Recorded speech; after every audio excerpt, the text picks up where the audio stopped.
Election வந்து தப்பாக போகுது. ராஜ்யாங்கம்ல என்ன சொல்லியிருக்கோ அது நடக்குதில்லை. அம்பேத்கர் என்ன சொன்னார், when is tabling the constitution and parliament, அவர் ஒரு வார்த்தை சொன்னார், இந்தியன் சிட்டிசனுக்கு we are giving a very powerful weapon, it's called the vote. அவங்க கரெக்டாக பயன் பண்ணால் நல்ல ஆட்சி கிடைக்கும், அவங்களுக்கு நல்லது கிடைக்கும், நல்லது நடக்கும். அது அவங்க தப்பாக பண்ணாங்கன்னா அது அந்த மாதிரி நடந்தால் அது பார்க்கறதுக்கு நாங்கள் இருக்கிறதுக்கு எனக்கு உயிர் இருக்கிறதுக்கு எனக்கு இஷ்டம் இல்லைன்னு சொன்னார் அவர்.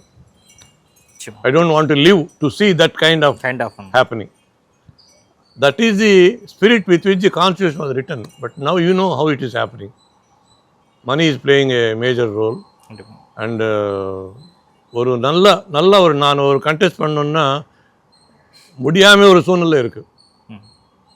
ஏன்னா எம்பின்னா 50 கோடி வேணும், எம்எல்ஏன்னா மினிமம் 10-20 கோடி வேணும்.